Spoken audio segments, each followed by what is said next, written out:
So I'm very grateful to our speakers, to our participants today for joining this event. It's another webinar, bi-monthly webinar of the South Caucasus Dialogue Platform. We launched in January 2021. In January 2021, it was, for some, it was a tragic period. For some, it was a period of victory. Karabakh, and in terms of Georgia, at least it was a bit better, I would say. Ms. Teona Kubardia will comment on this later. And I would say that the reason of the goal of the platform was to discuss regional issues and to try to find some common ground and discuss it more, build bridges, with our Western colleagues and friends, and do what we can, discuss what we can in order to find some development cooperation opportunities. But unfortunately, of course, the biggest challenge for all of us, and actually the entire world, is Russia's aggression and war or full-scale invasion started on the 24th of February, and slaughter that Russia still killing people there. People are dying every day, cities are bombed, and etc., etc. And from the other hand, from the other point of view, or maybe in parallel, we see that unfortunately regional countries are also experiencing various challenges. There is no active development, as some of us maybe hoped a few years ago. And we still discuss crises, we still discuss wars and clashes and escalation. During this discussion, I would like to ask our speakers today. It's Mr. Ahmad Ali from Azerbaijan, Mr. Boris Novosarjan from Armenia, Ms. Teona Kubardia from Georgia, and Mr. Luke Coffey from the United States. Our regional experts and speakers, to focus a bit, I understand that you will say some words about what's going on and what you maybe or your countries expect from other countries, international community, but a bit focus at what your country may do to achieve peace or victory in some cases. But like for regional countries, it's of course about peace and democratic development when we speak about Georgia. So what your country specifically may do to come to this development, peace and democracy in terms of Georgia. We hear lots of critics, unfortunately. We will start actually from Armenia, from Mr. Boris Novosarjan, and each speaker now have around 7 minutes for opening remarks. Please, Boris, you start. Hello, everyone. Thank you for invitation. Normally, I prefer improvise my speeches, but since the time is very much limited, I will rather read my notes. And I will start with kind of assessment of the situation during this year. And we all remember that the previous year, 2021, was quite optimistic. I mean, first of all, the opening of Brussels platform for Armenian-Azerbaijani negotiations. However, I cannot say that at this moment we can see any essential fruits from that initiatives. And the 2022 in Armenian-Azerbaijani conflict was marked by competition between these European or Western and Russian negotiation platforms. Moscow has achieved certain results in these competitions by using carrot and sticks method, when the carrot was offered to Azerbaijan and the stick to Armenia. I mean that under the carrot, it is promises to fulfill expectations of Baku better than the West can do, while Armenia was threatened, first of all, by tightening of the conditions of cooperation in the energy sector, as well as provoking, by threatening provoking political instability inside the country with certain Russian influences in that process. To my assessment, Azerbaijan has used the competition between the platform to its benefits. In fact, Baku managed to organize kind of auction between Brussels and Moscow, on who is ready to pay higher price for its preference. Diplomatic efforts combined with escalation in the Armenian-Azerbaijani border and in Nagorno-Karabakh helped Azerbaijan not only to secure better positions for its military forces, but also to improve negotiation positions. While inconsistency of Armenian attitude towards the EU and US role as mediators weakened Armenian agenda in the whole process. As a result, no progress has been achieved in the resolution of the three major issues. Unblocking of the transport communications, the limitation and demarcation of the border, and deciding on the future of Armenians in Nagorno-Karabakh. The recent developments in Lachin corridor is another evidence of the deadlock we are all facing now. At the same time, we may say that on the one hand, Brussels has been rather yielding the initiative to Moscow, but on the other hand, the resources of Russians in this context seem to be declining. They obviously are unable to deliver as many carrots to Azerbaijan as the letter claimed for. And at least one element of the leverage of Moscow used against Yerevan, namely possibility of coup d'etat, has been rapidly disappearing. We have to acknowledge here huge impact of the war in Ukraine on the whole process in the region. And yes. And given all these circumstances that we are facing now, the most wise decision for Baku and Yerevan, I think, in 2023, would be establishment of direct bilateral negotiation platform, especially that we see certain signs that the place for such platform could be Tbilisi, and I think it would be the best solution. Especially that both Brussels and Washington encourage the parties to do so. Promising development in this year was enhanced media-based dialogue between Armenians and Azerbaijanis.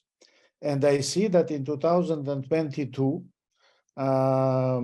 this dialogue was much stronger in terms of mutual understanding than we were witnessing in 2021. So these are my initial remarks, and I will be happy to elaborate on whatever I said later. Thank you. Thanks a lot. Thanks a lot. Now, of course, the floor for Mr. Ahmad Al-Ali. Please, Ahmad. Yeah, thank you very much for this invitation and for this initiative. Well, peace and democracy in the region, that's been the topic for the last 2 years, especially the peace component. I believe that was the one that with Armenia and Azerbaijan we were talking all this time. But as I usually say, we are the region producing more conflicts per capita than any other region. So that is why our region is always rich. So whatever we are going to talk about, let's say whatever we were talking about in January 2021 is not relevant in December 2022. So that's why in this context, it's a bit confusing sometimes where the large picture is. But I believe that what's happening right now in Lachin, it's very important, and it can shape the future of the relations in the South Caucasus. And in this context, I believe that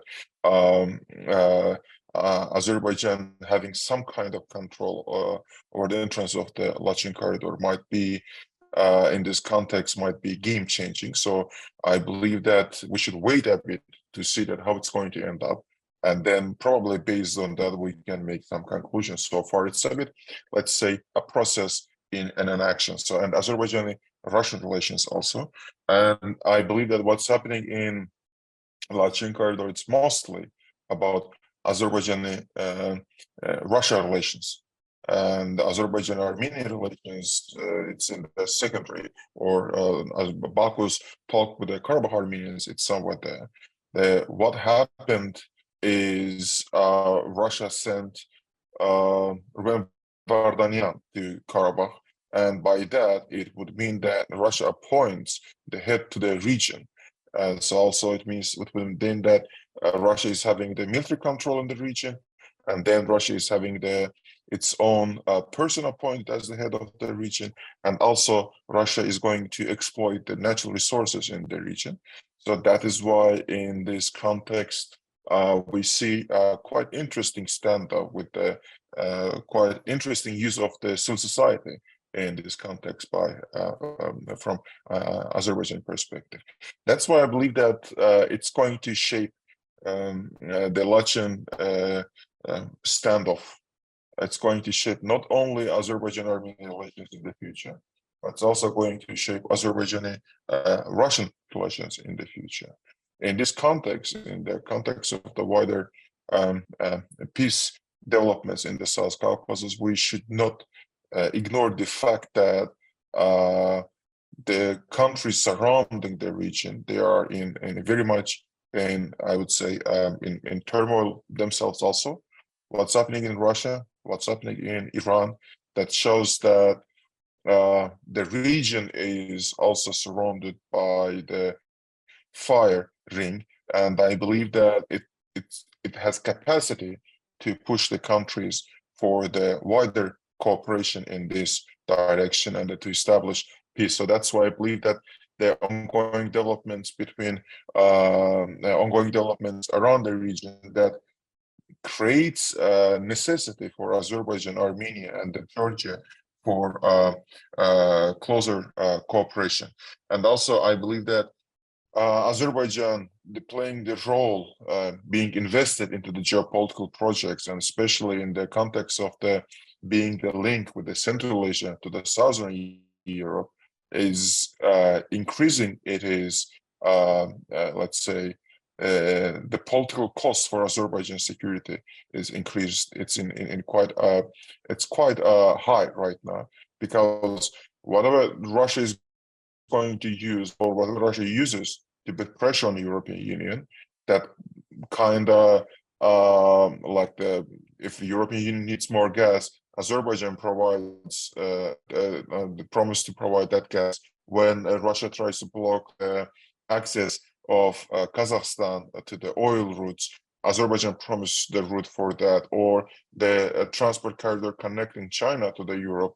And when there is instability, Azerbaijan is going to provide that. And in this sense, the security cost for Azerbaijan it's much higher than it can digest. So I believe that this is also something we have to take into account in our let's say vision for the future peace in the region. And I believe that it also creates a lot of necessity for the cooperation among the South Caucasus countries. So I'm going to stop now, and I'm also going to answer the questions. Thank you. Thanks a lot. Before I would ask Mr. Anakubardia to speak a bit about Georgia, I would ask our guests from Armenia and Azerbaijan, and also from Georgia later, to think for the second part, like what your country can suggest specifically now to resolve or to move forward. Of course, maybe not resolve, to move forward with some peace resolution, but not something that another country will 400% reject, something that may really work effectively to move forward. Just for the second part of the discussion. Mr. Anakubardia, I would like to ask you to speak a bit about Georgia. And we see before the war, it was not very optimistic, unfortunately. Maybe it was more optimistic in 2021 for peaceful resolution in between Armenia and Azerbaijan. For Georgia, I would not comment a lot, just briefly. at the moment, after 24th of February, we see enormous, huge support of Georgian society to Ukraine, sending humanitarian assistance, collecting funds. The biggest number of volunteers in Ukraine, foreign volunteers, are Georgians. Unfortunately, tragically, the biggest number of volunteers died in Ukraine. Georgians, I think it's 36 people already. From the other hand, we really don't see such a support from Georgian government. The same here for regional processes. They say that Georgia will be the platform, but we don't see any steps. What is Georgia's role at the moment? What is the situation in Georgia? How do you see it, please? Thank you, Егor, for inviting me and organizing this conference. I'd like to say hello to everybody. And when we talk about the role of Georgia or why Georgia matters, firstly, it's about location on the map. Georgia is a Black Sea country as well as part of the South Caucasus, and this location gives us the opportunity to be the transit country for energy resources from Caspian Sea to the west, to also have the role of transport corridor, as well as when we talk about the EU connectivity and this new energy cable on the Black Sea, this new initiative, which is also very important for Georgia. And also democracy.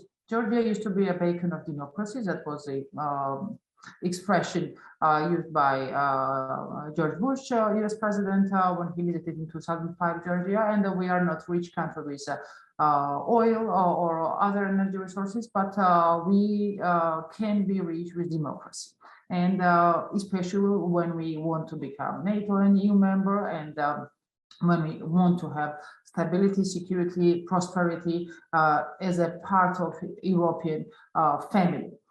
So what are these threats now? Well, we have the Russian occupation, which is permanent, and it has not ended in 2008 with the crippling occupation, and as well as annexation process, which Russia started already, especially in occupied Abkhazia, when we talk about the so-called agreement of Bitrinka to be given to Russia for a certain period. And when we talk about the domestic policy, as well as Georgia's EU declared membership interest. So the war in Ukraine also turmoiled the domestic politics, and firstly, it was because of a lack of support from Georgian government, and it's not only not joining sanctions. I mean, Georgia joined the financial sanctions, not economic, but the statements of political leaders of Georgian government was, I think, the worst. And the major obstacle was that I think the ruling party had the impression that Russia would win the war against Ukraine. And now we see that Georgian people support Ukraine more than the government, and this narrative that West wants to open the second front in Georgia, which is fully pro-Russian narrative. It has been used for domestic politics from ruling party to maintain the power, not until 2024, but also maybe up to 2030. And also there is this constant struggle for maintaining power vs implementing Georgia's national interest, which is strengthening democracy, and which is implementing 12 recommendations from Europe to get the candidate status, because Georgia, out of 3 associated trio, is the only country which didn't get the candidate status, but got the European perspective. Well, when we talk about the region itself, Georgia used to be a leader in the region, and this leadership was mostly not in terms of the past and history, but also in terms of the democracy and in terms of the future perspective, because if Georgia is closer to EU and if Georgia has candidacy status, association agreement, it can be also beneficial for other regional countries, I mean Armenia and Azerbaijan. And when we're talking about the opportunities which were given with the war in Ukraine from Russia, it is this connectivity, it is increase of energy supplies through the region to the west, and it is the interest of the EU towards the region. But then also I need to mention the role of Georgia in the peace process. There was these two cases when there was a prisoners exchange between Azerbaijan and Armenia through mediation of Georgia, and the role of EU and the United States helping Georgia to play this role, and also a meeting of foreign ministers of Azerbaijan and Armenia in Tbilisi, which was a very important meeting, and implementing Georgia's role as a mediator.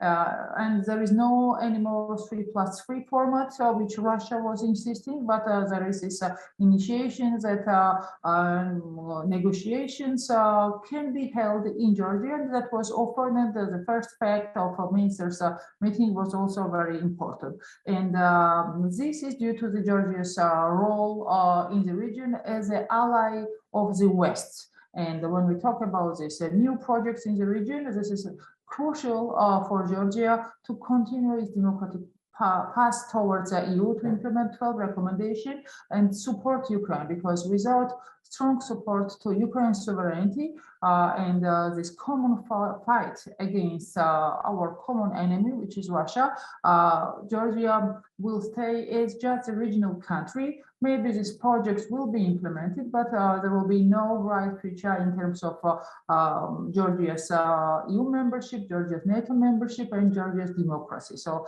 that's very my points in short, and I'm ready to continue with Q&A.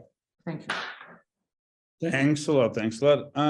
Now I would like to ask Mr. Lukafi to express his views and opinions about the Western role first and foremost in the region, and also we all, I think, follow Mr. Kafi's Twitter, and it's also always very interesting in terms of regional developments. So please, maybe your views on what's going on here. Do you believe that Georgia, Armenia, Azerbaijan in two separate tracks will succeed? Please.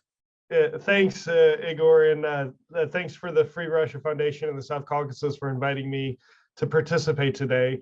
I suspect there are a lot of people watching that are hoping that Elon Musk will ban me from Twitter at some point, but I'm still here. Look, it's a fantastic set of discussions already from people who are physically on the ground. I am, right now I am thousands of kilometers away from the South Caucasus, but it's a region that I travel to regularly and I follow very closely. So hopefully I'll be able to contribute some thoughts, some discussion points here today. From a US point of view, it's painfully obvious that we are absent from the region.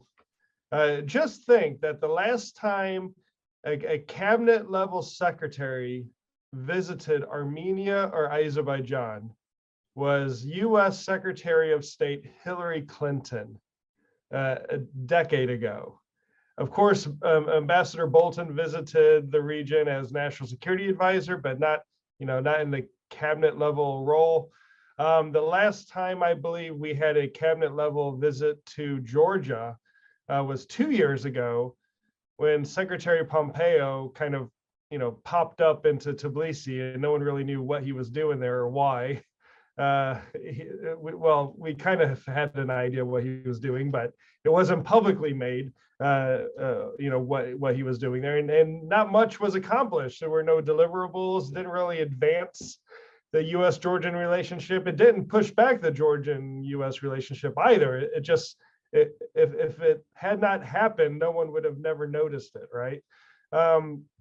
So I don't think the US is as involved in the region as we should be, considering the geostrategic importance of being on the periphery of Europe, on the periphery of Euro-Atlantic integration, when it comes to all the energy, transport and energy security and opportunities and trade opportunities.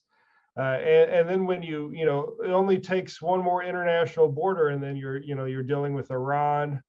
So I feel like this is a region where it wouldn't hurt for Secretary Blinken to hop on his plane and fly and visit. Now, that being said, to give credit where credit is due, in the past couple of months, we have seen some activity on the Armenia-Azerbaijan normalization front, and that's very welcome. And also it's been discussed already, but we saw similar attention from Brussels. And I think this is a consequence of Russia's decreasing influence in the region. I think very astutely, the State Department saw an opportunity to fill a void or fill a vacuum that was created by Russia's distractions in Ukraine. And I have to admit, and I've written this, I think I probably tweeted it, there was a time in October and early November where I was very optimistic. I thought that, we were closer to maybe a normalization for the first time than we had been for years. But now with what we're seeing in Lachin and kind of like the State Department running out of steam or not really showing any new initiative on normalization, I feel like we're not really engaged at the level that we could be to have an impact. Now, I do want to say a few things about Georgia, but before I do that, since we're all talking about what's happening in Lachin, just 3 observations on that current situation from afar, from thousands of kilometers away. The first observation is that it must be concerning to the ethnic Armenians living in Karabakh that their whole livelihood, their ability for their community to function can be drastically disrupted and even stopped by several dozen protesters because they're so dependent on one single road for resupply. And to me, and they don't want to hear this, especially they don't want to hear this from me, but this leads one to the obvious conclusion that their future, the ethnic Armenians living in Karabakh, their future has to be in Azerbaijan, integrated into Azerbaijani society. But the flip side of that, and this is my second observation, Baku has to be very careful with this situation, this very, very delicate situation, because we for years, we keep hearing about how Baku sees the ethnic Armenians living in Karabakh as being Azerbaijani citizens. They should be treated equally under the law as such. And Baku has tried to send these overtures that they want to win the hearts and minds. So they can't be seen as like condoning or even behind the scenes supporting these sort of acts by these protesters that block the free flow of goods and energy and medicine and medical supplies. So Baku, I think, has to be very careful with this issue either. It's, whether or not the protesters were there at the behest of the government, no one knows the full picture of that. But if you want to convince the ethnic Armenians living in Karabakh that their future is in Azerbaijan, then I think more gestures need to be made to convey this message. And then the final observation on the situation in Lachin is that the Russian peacekeeping force is slowly transforming into a Russian occupying force. And Azerbaijan really needs to wake up to this. This is a gradual process, but it's a very deliberate process. And we're going to get to 2025 when the first mandate ends, and the Russians aren't going to go anywhere, and they're going to essentially be occupying this region. And I think that would be bad for the South Caucasus. Now, on Georgia, before we wrap up here, firstly, I want to say that as an American, I cannot express the honor and the level of pride that I have in knowing that all the Georgian volunteers that have gone to Ukraine to fight bravely. I was in Ukraine a few weeks ago. I was very lucky enough to meet Mamuka Mamulashvili, the commander of the Georgian Legion. I met a number of really young professional soldiers of the Georgian Legion, and they are doing incredible work in Ukraine, and they're paying a very high price. And I know there are a lot of Georgian watchers, and every Georgian should be proud. This should be a cause for national pride, that you have these young men and women who are volunteering to fight for Ukraine's freedom. And there's been some very shameful comments made by senior politicians, and it just does a complete disjustice on what's happening with these Georgian volunteers in Ukraine. Going back to the lack of U.S. involvement in the region, this also applies to Georgia, but I'm not ready to give up on the U.S.-Georgian bilateral relationship. Yeah, we have a difficult time with the current government. Governments come and go, parliamentarians come and go. You know, you always hear some of these crazy Georgian dream parliamentarians say these very crazy things about the U.S. But you know what? I can take you to Capitol Hill, and we can find a lot of crazy U.S. congressmen and women who say a lot of crazy things. This is just how it is in a democracy. So I try to look beyond that, you know, close my ears to all that noise and just really focus on the foundations of this important U.S.-Georgia bilateral relationship, and just continue working to promote this here in Washington. I do think there has been some backsliding. I think that Georgia is in a challenging place for a number of reasons, but I'm certain that, you know, the country will get through this, the U.S.-Georgian relationship will get through this, and the region as a whole will eventually get through all of this, all of these problems. And, you know, on my final point in conclusion, we do need to find peace and stability in the region. In the case of Georgia, I know there's a lot of propaganda saying that there are people in the West calling for Georgia to open up another front against Russia. Honestly, here in Washington, I've never heard any serious commentator or policymaker suggest this. There's a general consensus that the best approach is keeping Georgia's non-use of force pledge to get back the occupied regions. But for the region as a whole, I cannot imagine how many billions of dollars in foreign direct investment have been missed out because of all the frozen conflicts and the fighting. And I think really to get the region back into stability and economic prosperity, we got to find ways to normalize and to find peace. Anyway, I'll conclude there. Thank you. Yeah, and actually I'll jump here to you again with a follow-up question, because I know that you have limited time today.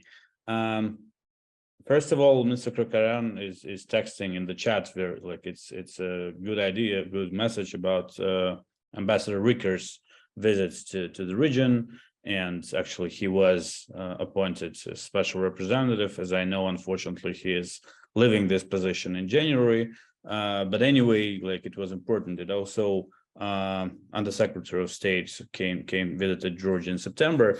But these visits, they're great, cool, awesome, and we're very happy about it. But what should, according to your opinion, view, the West is now actually helping Ukraine and trying from all angles to defeat regime in Russia somehow. What could or should be the strategy of the United States in Georgia or South Caucasus region when Russia, as you mentioned, when Russia's influence here is decreasing, if it's decreasing? What specific steps should be done right now? All right. I'll address the question in the chat in a second, but on your question, as I said, the very first thing that can be done is Secretary Blinken hops on a plane and just shows up onto the ground and meets in person with all the key players. The second thing, I believe that I would love to see a U.S. Guam ministerial meeting at the foreign ministers level. The last time that such a meeting took place was 2017. And this is at a time when there is a lot of interest, because of what's happening with Russia, there's a lot of interest from the Guam countries to engage more with the United States and with the West. Guam, in part, was a U.S. creation in many ways, or the U.S. was like driving force behind this initiative in the 90s. Why not take advantage of, right now, Russia's geopolitical equilibrium is unbalanced. So just hosting a Guam summit at the foreign ministerial level, I think, not only would help increase the U.S. presence in the region, but also make Russia a little concerned, or Russia wondering, what's going on. And I think that could be a good thing.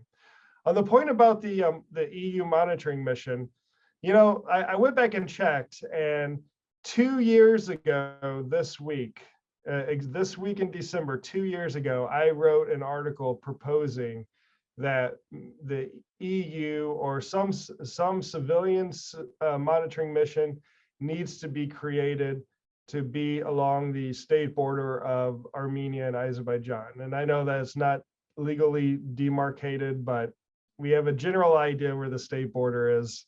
We know, and we have a pretty good idea where the state border is to know where a monitoring mission should go while we sort out the details.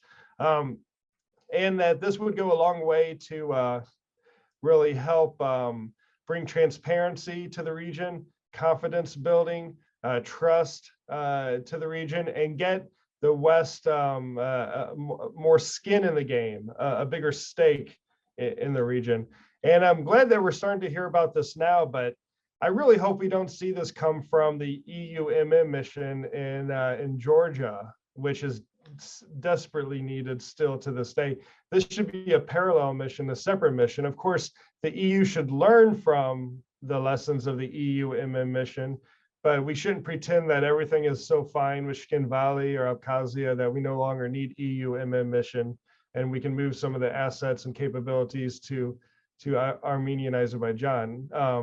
Now, if one country in Armenia and Azerbaijan doesn't want an EU civilian monitoring mission, then the other country should still host it unilaterally. In the same way that, Russia doesn't allow the EU monitoring mission to go into the occupied regions, Georgia still unilaterally welcomes the monitoring mission in. So let's say, Russia puts pressure on Armenia, and Armenia says, no, we don't want this EU monitoring mission on our territory. Azerbaijan should unilaterally say, yes, we'll have it on our side of the border, or vice versa as well. I think the sooner we get this civilian monitoring mission on the ground, the better and faster we can start building confidence to resolve the conflict.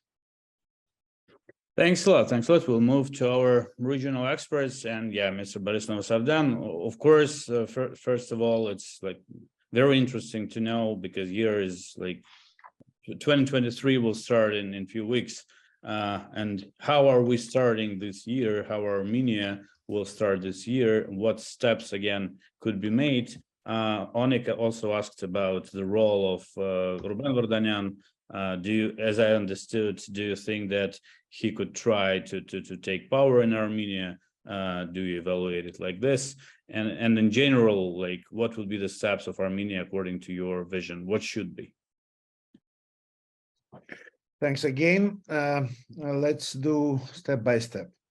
First of all, expectations and what Armenia should do. Armenia should do its best to achieve signing of peace agreement. Although I mentioned that we had no progress in terms of three main directions of the negotiation process. However, I think that this should not prevent signing of peace agreement, and I think that we should not overweight the peace agreement with the content that is still controversial in terms of positions of Baku and Yerevan. I'm sure that peace agreement should be based on principles of international law and do not go to specific issues where, as I said, controversies still exist and may exist a long time in 2023. So I consider that peace agreement should be kind of statement of intentions to move forward in a peaceful atmosphere. Even if it is so, this already could be a good contribution to the whole process.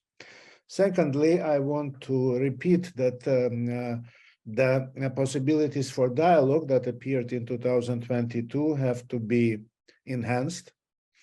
And one of the very concrete options, I think, and I am encouraging my colleagues in the civil society, in expert community, and in media, that Armenian, let's say, environmental activists and other representatives just have to go to Lachin. It is, I think, a huge opportunity to establish a dialogue with those people from Azerbaijan who are protesting there. And I guess certain interesting solutions could be found there, and quite important conclusions from the situation also could be made. So I hope this will happen, although I see some doubts about this also among my colleagues here in Armenia. Then I think that Armenia should stop eventually to contrast development and security agendas, because they are interconnected and not conflicting to each other. And in that sense, despite the whole challenges that we face now, Armenia should be much more active than it was in the previous years in implementing comprehensive and enhanced partnership agreement with European Union, which contains a really important and crucial, I would say, reform agenda in it. Also, Armenia has to be more proactive in using the promise of EU of providing financial support to 5 major directions of strategic development of the country.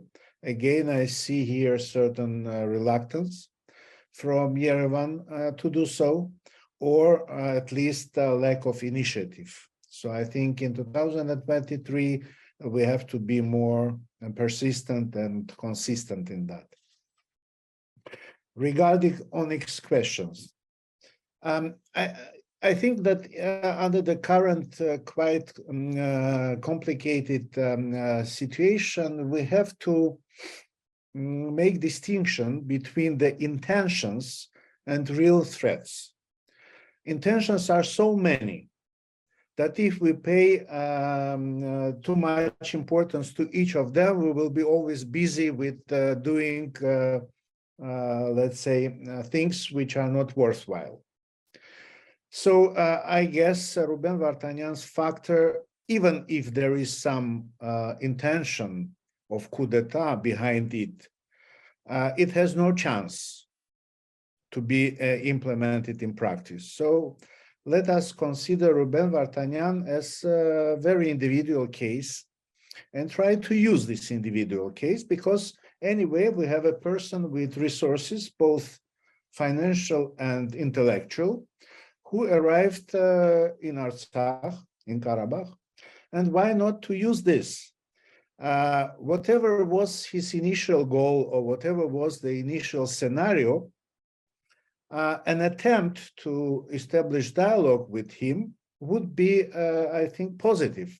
Because even if attempt is failed, then it will be proof that Ruben Vartanyan's appearance in Karabakh was senseless.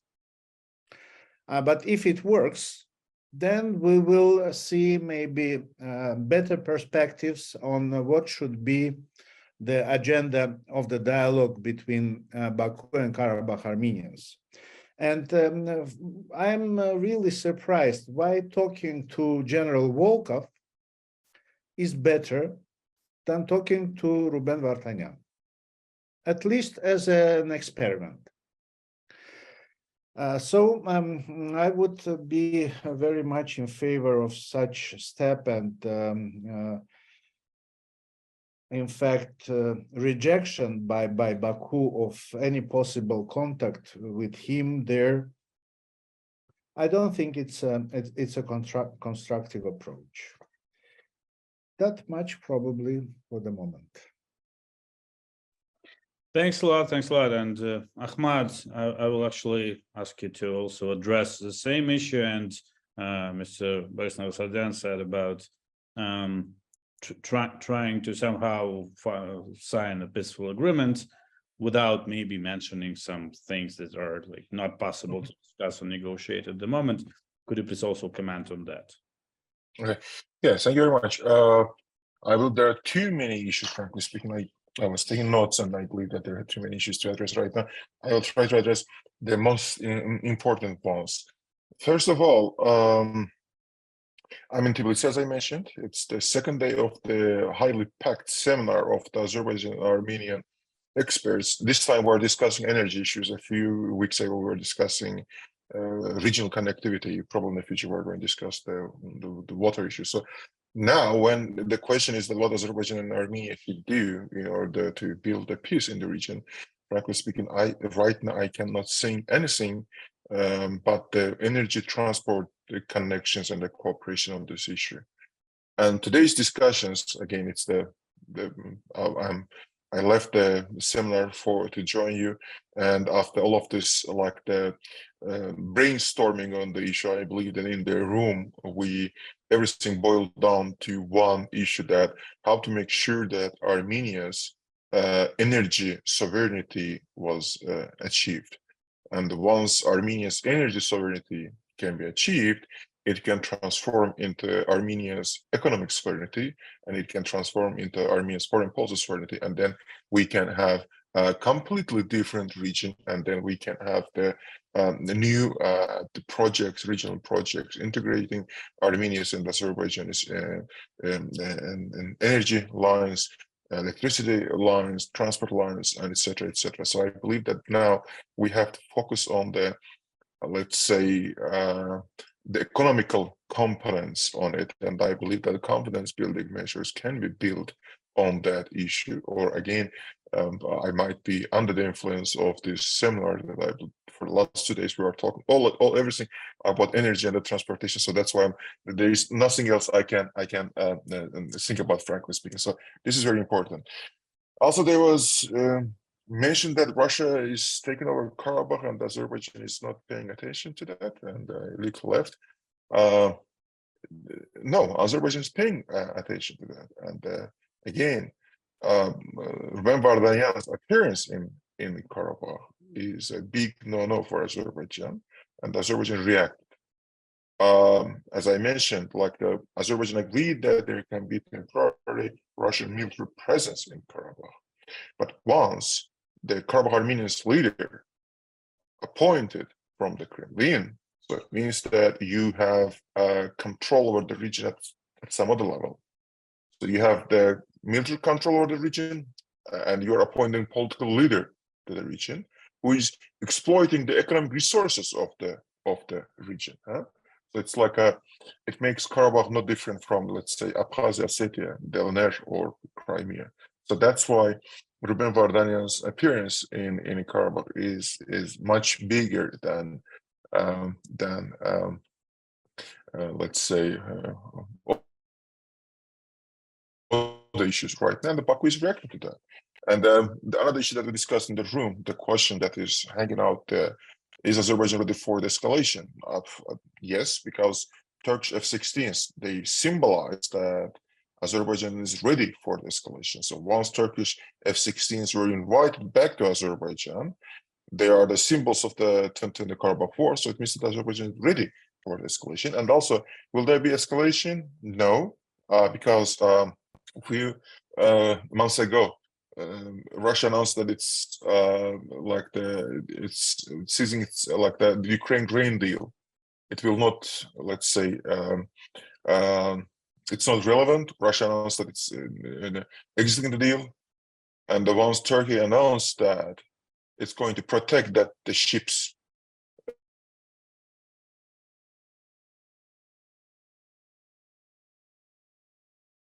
back down, and they said that, well, we value our cooperation with Turkey, so that's why Russia did not escalate it. The same thing here in Karabakh.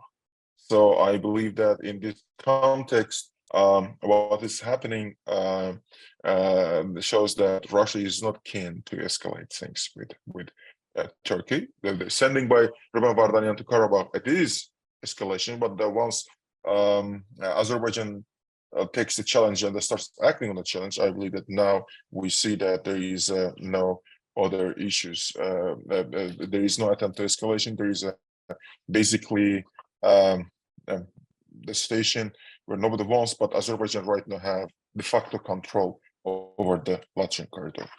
Regarding Vardanyan and the coup d'etat, I believe that Boris is more qualified to answer that question. I'm trying to add one issue to this context, that probably this is the among few issues where like the Yerevan and the Baku's interests match. People in the administration in Yerevan and administration in Baku, they do not want Ruben Vardanyan there. So it's a quite interesting, I would say, a coincidence. And frankly speaking, Armenia's first lady's posts, it's quite interesting messages. So in that context, in this context, it also reveals a lot, I believe. So a few words about Guam. Yes, it's excellent opinion. I believe that this issue should get, let's say, it should have more space in the political agenda, and especially I'm surprised that there is no united position by Guam countries about the territorial integrity, supporting territorial integrity principle. So this is very, like the whites did not take place so far, it's another surprising moment for me. Regarding the dialogue between Karabakh Armenians and Azerbaijanis, yes, excellent. I support that. And when Boris mentioned that the people from Armenia can come to the same spot in Lachin Road and have connections. I don't think that the Russian troops in Karabakh would allow that, but Karabakh Armenians have chance to do that, or they demand a dialogue. So not for people from Armenia, but Karabakh Armenians in this context, they can do that. Can this happen with the Vardanyan present in Karabakh? No. Because, again, going back to the Russian-Azerbaijan relations, once Moscow saw that there is success in European Union mediated platform, and Armenia and Azerbaijan, they recognize each other's territorial integrity in Prague. That is something that none of the mediators could achieve in the last 30 years. Once that happened, now it's kind of Russia tries its best to put pad, or the Prokladka pad, the thing that the separator between Armenia and Azerbaijan at each point. So if there is this Washington deal, it would mean that Washington deal would mean that Azerbaijan gives guarantee about the Lachin corridor and Armenia gives guarantee about the Zengezur corridor. So there is an interdependence. There is not much to do, and so Azerbaijan and Armenia, they are becoming interdependent on each other. But what Russia wants now, it says that I have to install my troops in Lachin corridor, something between Armenians and Azerbaijanis. I should have my troops in Zengezur corridor, something between some path between Armenians and Azerbaijanis. And when it's about the border demarcation, Russia tries to say that I have the best maps on the world, and those maps are going to provide the solution. So again, introducing itself between Armenians and Azerbaijanis. Also in Karabakh, once Baku announced that it's ready to talk to Karabakh Armenians, suddenly you have a Russian sent person as the head of the Karabakh Armenians, and then you say that, oh, you want to talk Karabakh Armenians, you have to talk through my guy. So it's... Sorry, we have 5 minutes left until Anna should speak. Please finalize. Yeah. Okay, I believe that, yes, that's something that we have to take into account. Yes, I'm okay. Leaving to the 5 minutes to do this. Thank you. Thanks. Just one word, Ahmad. Sorry. In one word, do you agree that this process should move with Azerbaijan and Armenia with a mutual understanding of non-use of violence or some polarization in terms of military clashes? Just yes or no? yeah, I believe that every peace builder's activity is like that's the fundamental issue for each peace builder's activity, and I believe that without that we cannot achieve anything. Thank you. Thanks a lot. Thanks a lot. Tona Kubarzia, please. Yeah, I know that we're in a hurry, and please, like, what Georgia, according to your understanding, in 2023 should do to re-establish, re-identify the country democracy center in the region, please. Well, it's what should, and I'm not expecting that what we should do, it will be done. But the fact is that firstly, we should implement these 12 recommendations, as well as when we are talking about the democracy and about the rule of law. It's also a case of Mika Gvarami and prisoner Mikhail Saakashvili, former President Mikhail Saakashvili, to take him out of the country, because it's about his life and his health, as well as it's about depolarization, which is very crucial for democracy. It's about support of Ukraine, verbally and with actions. It should be done as well. If we stand with the civilized world and not with Russia, this is very crucial for our territorial integrity and sovereignty as well. And when we talk about the region, there was a question of what Georgia can do. Of course, Georgia can be more active as an ally of the West, not only to mediate through West, but also to initiate this mediation, to engage more in this peace-building process.